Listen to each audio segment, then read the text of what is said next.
قیامت کے وقت ایک ایسا مرحلہ بھی آئے گا کہ بہت کم لوگوں کو اس کے بارے میں معلوم ہے۔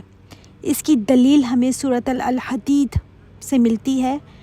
قیامت کے وقت ایک ایسا ٹائم آئے گا جب گھپ اندھیرا ہو جائے گا۔ اس گھپ اندھیرے میں لوگ کیسے چلیں گے؟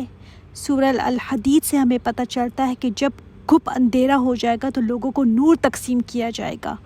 ہر ایک کو جتنا اللہ تعالیٰ دینا چاہیں گے اتنا ملے گا۔ اس بارے میں ایک روایت آتی ہے جو حضرت ابو امامہ رحمۃ اللہ علیہ کی ہے۔ ایک جنازہ تھا ان کے سامنے۔ جب وہ جنازے سے فارغ ہوئے تو انہوں نے خطبہ دیا، فرمایا اے لوگو، تم سب قبر سے میدان حشر کی طرف منتقل کیے جاؤ گے، جس میں مختلف مراحل ہیں۔ ایک مرحلہ ایسا آئے گا کہ اللہ کے حکم سے کچھ چہرے سفید ہو جائیں گے اور کچھ سیاہ۔ پھر ایک مرحلہ ایسے آئے گا کہ جتنے بھی لوگ جمع ہوں گے، سب جن میں مومن بھی ہوں گے، کافر بھی اور منافق بھی، ان پر گھپ اندھیرا چھا جائے گا، کسی کو کچھ بھی نظر نہیں آئے گا۔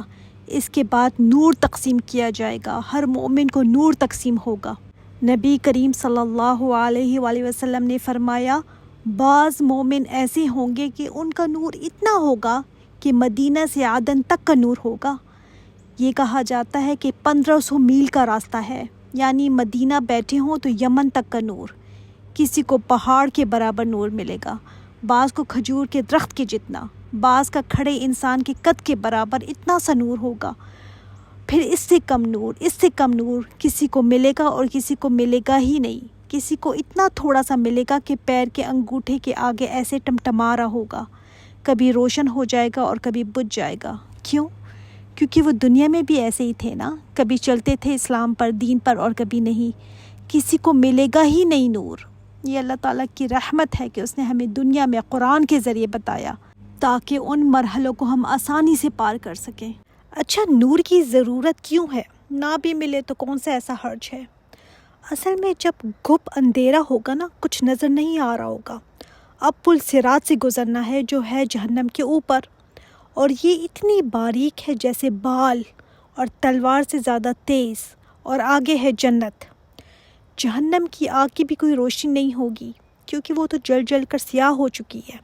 اب اوپر سے لوگوں نے گزرنا ہے، اپنی اپنی روشنی لے کر گزر سکتے ہیں، کسی کی روشنی سے کوئی فائدہ نہیں اٹھا سکتا۔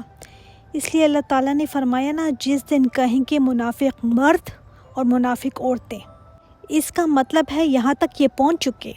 یہ وہ لوگ ہیں جنہوں نے دین کو کبھی سیریس نہیں لیا، اس کو ہمیشہ کھیل تماشا سمجھا۔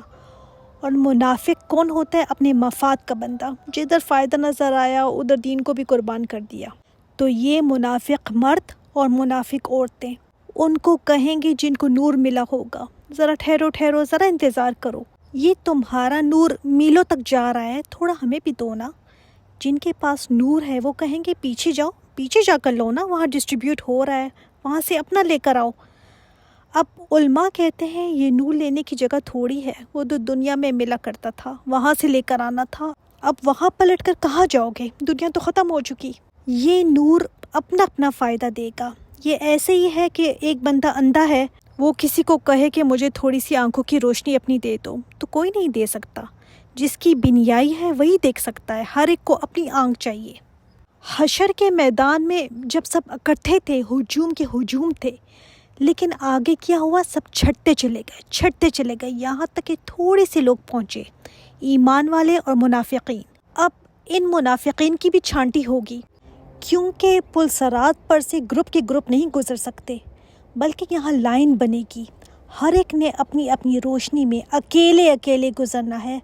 تو ابھی یہ باتیں چل ہی رہی ہوں گی ان کے درمیان کہ وہ کہیں گے ہمیں تھوڑا سا اپنا نور دے دو، تو کیا ہوگا؟ مومن اور منافق کے درمیان دیوار حائل کر دی جائے گی۔ اب ادھر سے جنت کی خوشبو آ رہی ہے، ادھر عذاب اور آگ کے جھونکے آنے شروع ہو گئے۔ اب دیوار کے پیچھے سے یہ پکاریں گے، کیا ہم تمہارے ساتھ نہیں ہوتے تھے؟ تم کہاں چلے گئے ہو ہمیں چھوڑ کر؟ دنیا میں کیا ہم تمہارے ساتھ نہیں رہا کرتے تھے؟ اب ہو سکتا ہے یہ دنیا میں ان کے ساتھ کوئی کولیگس ہوں، ہو سکتا ہے کلاس فیلوز ہوں، ہو سکتا ہے ان کے ساتھ ایک ہی گھر میں رہنے والا ایک مومن ہو اور ایک منافق ہو سکتا ہے میاں بیوی ہوں، ہو سکتا ہے دو بہنیں یا بہن بھائی یا ماں بچہ ہوں۔ تو کہیں گے کدھر چلے گئے ہو تم، کدھر چھوڑ کر جا رہے ہو، میں تمہاری ماں ہوں، تمہارا باپ ہوں، تمہاری کزن ہوں۔ دیکھ لو کیسے جدائیاں ہو رہی ہیں نا، یہ جدائی ایمان اور نفاق کی بیس پر ہو رہی ہے۔